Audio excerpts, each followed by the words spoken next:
Hello, my name is Shahriari, and this is a lecture in a series of lectures on introductory linear algebra based on my book, Retrolinear. The purpose of this lecture is to talk about similar matrices. I will start by just telling you what similar matrices are, just so that if you just want to know the definition, you could just stop, although that would not be super useful for you. So if you have two square matrices A and B, let's say they're n by n matrices, then we say that these two matrices are similar. So similar is a technical word in linear algebra. It doesn't just mean sort of like the same. It means something very specific. And what does it mean? A similar to B, if you can find yourself another matrix P, another n by n matrix P, but one that's invertible, such that B equals P inverse AP. So if you can do that, if you can find this matrix P and find P inverse and multiply P, do P inverse AP and get B, then we say A and B are similar. So let me give you a quick example. Here's a 3 by 3 matrix. Its first column is -2, 18, -9. The second column is 3, -17, 9. And the third one is 12, 60, and 31.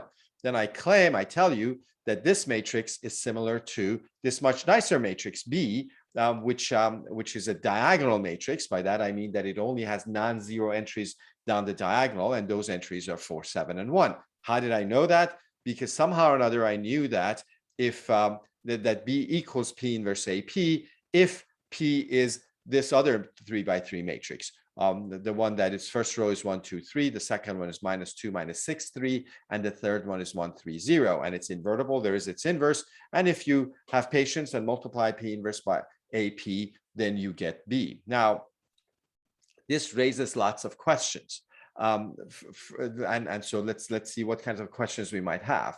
First of all, what's so special about this? Like, so why do we care about B being P inverse AP? Why is that we're giving that a particular name to it? If A is similar to B, given our definition, then what is actually similar about them? Like, in what ways are they similar? Like, why are we using the word similar? They must have some properties that are similar to each other. And how would I know that these two matrices are similar? These two matrices look very different. How did I find that matrix P to decide that these two 3 by 3 matrices are similar? Now, now what happens is that these matrices will actually have a lot in common. Even though they look very different, they will have a lot of things in common. For example, the ranks will be the same, their nullity will be the same, but also their determinant will be the same. Like the matrix B, its determinant is 28. It's very easy to find. The matrix A also has determinant 28, but that's not so easy to find. So similar matrices will have a lot of similar properties, but given the definition that I made, it's not actually clear why that is. So we're going to take another point of view. We're going to come back to this at the last slide when we'll tell you the definition again, but we're going to look at it slightly differently. Here, what we will do is we will consider the connection to linear transformations. And instead of thinking about matrices, we will think about linear transformation. And the main idea, the main point is that two matrices are similar if they're actually matrices of the same linear transformation. So there's a linear transformation in the background going from Rn to Rn if A and B are n by n, so that A and B are both matrices of that linear transformation. Every linear transformation you can turn into a matrix. We have seen that in a previous video. And A and B are both matrices of that linear transformation, but with respect to different bases. So the difference between A and B is that we have used different bases for Rn to create A and B as matrices of T. And because they are matrices of the same linear transformation, is the same function that we have coded once as a matrix A and once as a matrix B, these two matrices will, and even though they look very different, they will have a lot of similar properties. And what we're going to do here is not focus only on on linear transformations from Rn to Rn, or even which are called linear operators because they go from the same vector space to itself, not even going from V to V, but we will consider more general linear transformations when you go from V to W, and see what if you write the base, if you find the basis of this linear transformation with respect to one basis, how will that compare to the matrix of this linear transformation with respect to another basis? And then we'll specialize to the case of linear operators at the end, and then talk about similar matrices. Similar matrices are only about square matrices, that definition is, and therefore they're only about linear operators, linear transformations that go to a vector space from a vector space to itself, where the domain and the codomain are the same vector space.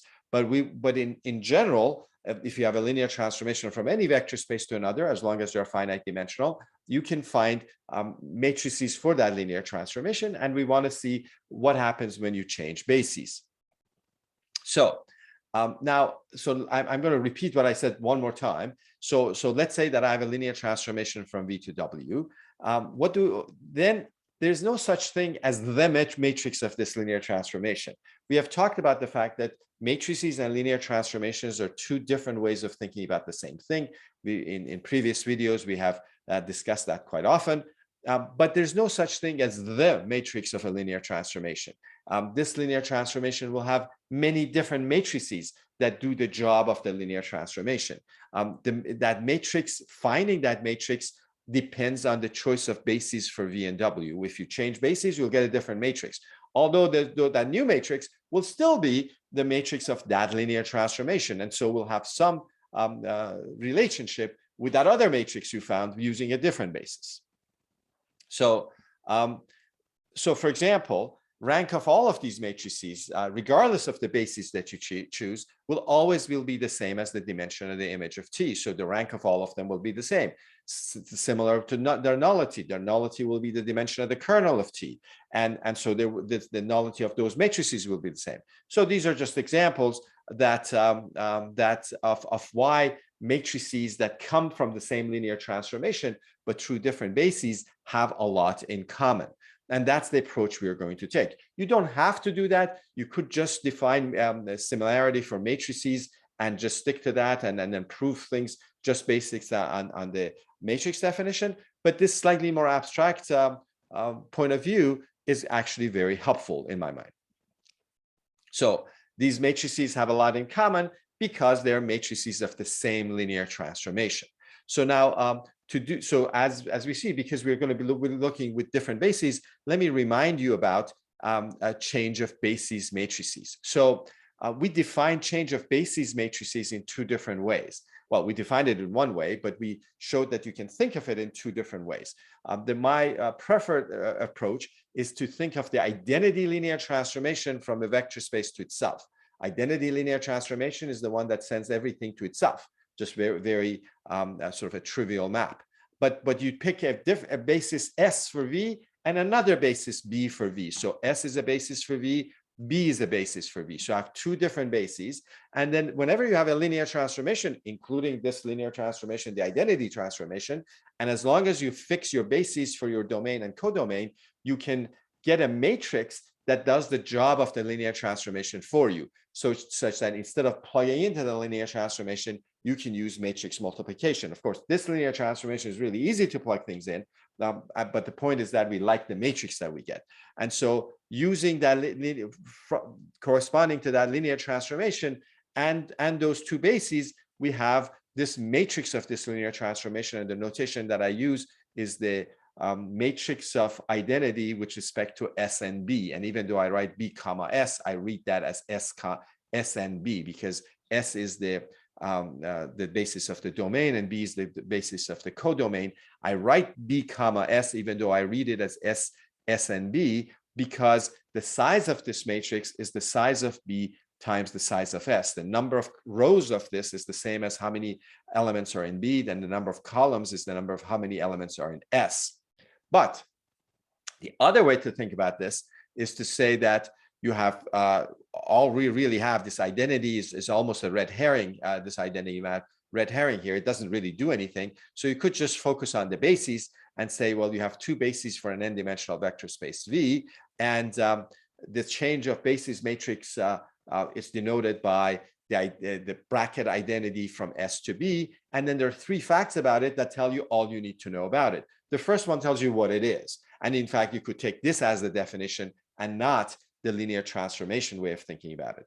So if S, the basis of the domain, is V1 through Vn, then this transition matrix, this change of basis matrix, is given in this way. So what is this? I've told you what the columns of this matrix are. The first column is the coordinates of V1 with respect to B. So you just take V1, this first element, and you write it in terms of B. You write its coordinates in terms of the other basis, and that gives you a column vector. Then you take V2 and you write it in terms of the other one, in terms of the basis B, and that's the second column, and so forth. And these are the columns of your matrix, and that's all it is. So there's no mention of a linear transformation here. And the reason for that is that identity linear transformation when applied to V1 actually just gives you V1. So if you remember how we find matrices of linear transformations, it's pretty clear that this is what you get. But again, in our previous lecture on change of basis matrices, we went through all of this in detail. What does this matrix do? What this matrix does is that it changes coordinates for you from S to B. It's the change of basis matrix from S to B. And so if you start with a vector V in your domain and you write its coordinates with respect to S, you write its coordinates with respect to this basis of the domain, and then you take and you multiply the change of basis matrix with that column vector, you will also get what you get is that the coordinates of V again, but with respect to the new basis. So this nice matrix, its reason for being in the world is that it changes coordinates for you. It changes coordinates with respect to S to coordinates with respect to B. And the last but not least property is that if you want the change of basis matrix from B to S as opposed to S to B, they are inverses of each other. The change of basis matrix from S to B is the inverse of the change of matrix from B to S. And that's important because a lot of times one of these is really easy to write down, and then the other one is just the inverse of that. You just feed it into the computer and say, give me the inverse, and you're set to go. So this is all we need to remember from change of basis matrices. The other thing that we need to remember from a previous video is what happens to linear transformations when you compose them, and in particular, what happens to their matrices. So let's say you have a linear transformation from a finite dimensional vector space V to another finite dimensional vector space W. V is the domain, W is the codomain, and T is the linear transformation, and both of these are finite dimensional. And then I have another linear transformation L from W to U, U also a finite dimensional vector space, and what? And then what I want, and then I can compose them. If you have, if the domain of the second linear transformation is the same as the codomain of the first one, you have an irresistible urge to compose them. And if you compose them, you get L of T of V, for example, and I'd write that as L circle T. You get a linear transformation from V to U. And the question is that, well, for each of these linear transformations, after you fix bases, you can find matrices. But what's the relationship between the matrices? And so you pick three bases, one for V, one for W, one for U. S is a basis for V, B is a basis for W, and R is a basis for U. Now, using the bases S and B and the linear transformation T, we can find the matrix of T with respect to S and B. I'm going to call that M. And also the same thing with the linear transformation L, with respect to B and R, we have a matrix N for that linear transformation L. So M is the matrix of T with respect to S and B, N is the matrix of L with respect to B and R. Now, what can I say about the matrix of L circle T with respect to S and R? So what is the matrix of the composition? And the answer is that what it is the product of those two matrices. Function composition of linear transformations corresponds to matrix multiplication. And you can write that algebraically in this sort of almost elegant, but a little bit cumbersome notation, or just think about the fact that if you have a matrix for this guy and a matrix for that guy, then if you want the matrix for the composition, you just find a product. Of course, for matrices, you have to have bases, and you have to be using the same bases for V and U as you did for M and N. Okay, so that's what happens with a matrix multiplication. Now let's talk about the main result. So putting these two things together, we already know what the relationship of different matrices is. We're just now going to try to say it again. So I'm going to actually prove the result, and then give you the statement. This is the proof, because it just depends on what we had done before. So let's say we have this linear transformation T from V to W, and I have two bases, S1 and S2 for V and W. Depending on what the V and W might be, those might be standard bases, or some other bases. The vector spaces may not have standard bases, but it's some bases for V and W. Given those, I can find a matrix for T with respect to S1 and S2. So if you don't know what I'm talking about, then you're watching the wrong video. Go watch the videos about matrices of linear transformations. Okay, but let's say that we have now the same linear transformation, the same vector spaces, but this time I have new bases, B1 and B2, that I like. You might say, why would you care about this? But we said you will find matrices that are very similar to each other. And in fact, in the next lecture, I will show you a number of, at least one example of how this might be used. But when we do eigenvalues and eigenvectors, then this will be extremely useful. So with respect to these new bases, B1 and B2, we also have a matrix of T with respect to B1 and B2. And our question is, what's the relationship between this matrix and that matrix? They might look very different from each other, very different numbers. They will be the same size, but they are, after all, the matrices of the same linear transformation. And we want to know what the relationship is. So we want to know how to connect this bottom part of the picture to the top part of the picture. How do we do that? And to connect these, because this is V and V, and that's W and W, you can use the identity map. So I can go from this V. So the one way to think about it is that this T on the top takes this V to W. And what I want to do is I want to come back and go around the other way around. And I can connect this V to this V by the identity map. The identity map just sends every element to itself. Now, the identity map also will have a matrix associated with it. I will go up the other way also with the identity map. The reason I'm going down one and up another, so that I have two ways of going across here from the top. I can go straight above using this T, or go identity T and then identity back up and end up in the same place. Okay, now if I compose these three, I will get the same map. So if you start with the V on the upper left corner and apply T to it, well, you get some element in W. Now, if you apply identity to it, well, you get the same V that you had before. Then you get T, you get that same thing, and the T of V. And then when you apply identity to that, you're back to where you started. So going two routes, going across the top or going around the bottom, will give you the same thing. So another way of saying that is that T is the composition of the identity on W with T with identity on V. We write identity on V on the far right, the right-hand side, because that's the first thing that will get applied to a vector, f of g of x. That's how we write composition. Now, this identity one also is a linear transformation. It has a matrix, and its matrix is the change of basis matrix. So the change of basis matrix from B1 to S1 is the matrix of that linear transformation. And the other one also has a matrix. The identity on W with respect to S2 and B2 also has a matrix. And again, that's a change of basis matrix.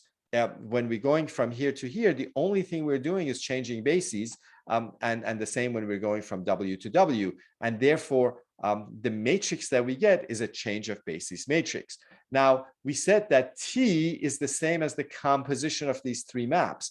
That means that the matrix of T with respect to B1 and B2 is going to be the product of these three matrices. And so if we write that, we get that the matrix of T with respect to B1 and B2 is the product of those three matrices. Now you have to get the order right. The matrix that's on the far right is the first one that gets applied. So think about sitting in the top left corner and wanting to go to the top right corner from V to W. You can go straight, that's using the matrix of T with respect to B1, B2, or you can go the other way around. First, you have to change coordinates in V, and because that's the first thing you do, that's the thing you write in the right-hand most side. Then you have to go across T using the bases S1 and S2. That's the matrix of T with respect to S1 and S2. And then finally, you go back up using the change of matrix, basis matrix in W. And that's the final matrix you have here. So you have three matrices multiplied and to get this one. So what's the relationship between these two matrices? Is that well, I have this relationship. They're connected via change of basis matrices. And change of basis matrices are invertible matrices. So let me write this down as a theorem. This was the proof. And it does follow from what we know from change of basis matrices and function composition. So we have two finite dimensional vector spaces. We have one linear transformation, and we have two separate sets of bases for V, S1 and B1. And we have another set of bases, S2 and B2 for W. Then we have a change of basis matrix for V from B1 to S1, and another change of basis from S2 to B2. Then the matrix of T with respect to these different sets of bases is connected via this formula and via change of basis matrices. And again, if you look at the subscripts, they sort of cancel out, and it sort of makes sense that you're getting what you're getting. You really don't have. You either should always draw the picture, the figure to figure out what this is, or know how to navigate the subscripts. Okay, now we're finally ready to go back to this very important special case. This special case is when we can talk about similarity. So this time we're not going from V to W, we're going from a vector space to itself. So L is a linear transformation from a vector space to itself.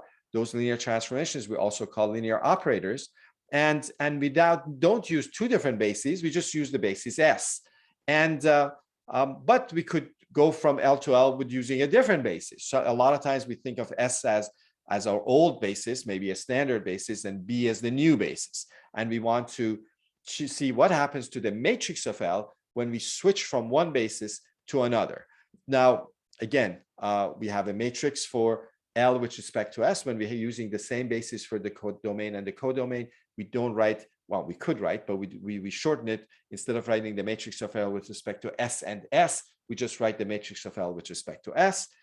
And we can also have a matrix N for the matrix of L with respect to that new basis B. And how are these related? Just like before, we just need a change of basis matrix, except this time, both sides, one side we have a change of basis matrix from B to S, the other side from S to B. So here we have the identity map, and there we have the identity map. And what the matrix of this identity map is a change of basis matrix again, change of basis matrix from B to S. What the other one is the change of basis matrix from S to B. But that one is the inverse of the other one, the P that we had on one side. So these two matrices this time are inverses of each other. In the general case, they can't be inverses of each other because they're about different vector spaces. But here, because V is the same, these two things are going to be inverses of each other. And so if you just write this algebraically, we say that, well, L is a composition of identity with L with identity. The identity map doesn't do anything. And so because of that, the matrices get multiplied. So the matrix of L with respect to B, N, is the product of these other three matrices, because that linear transformation, the L going from V to V using B, is a composition of those other three linear transformations. So N equals P inverse MP. Again, P goes at the far right because that's the first one that we do. And this was now reminds you of the definition of similarity. So another way of writing that would be writing it in terms of in the notation of matrices of linear transformations. But the point is that if you have a linear operator going from a vector space to itself and find its matrix with respect to different matrices, then the two will be related in this way. And because they're coming from the same linear transformation, they will have a lot of similar properties. So let me just say what the write this down formally as a corollary. So if you have a one finite dimensional vector space, you have a linear operator. That means you have a linear transformation. You have two different bases for it. You find the matrix with respect to one of those bases. Then you find the matrix with respect to the other one. These two matrices, how are they related to each other? Well, the way they're related is through the change of basis matrix from B to S. And then N is P inverse MP.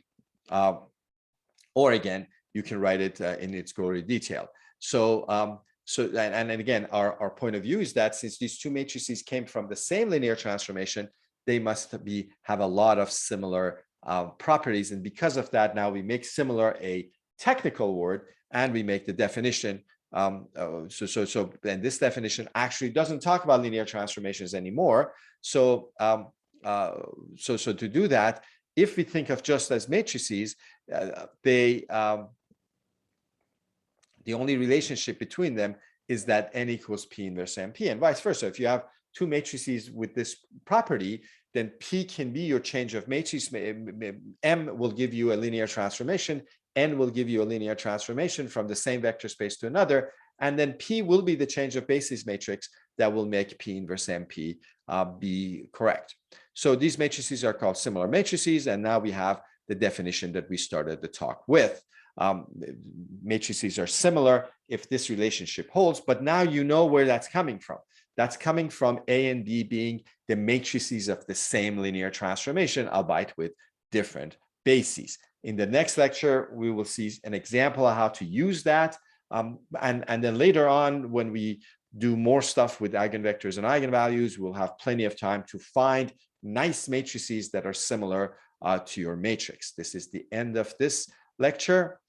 I will see you in the next one.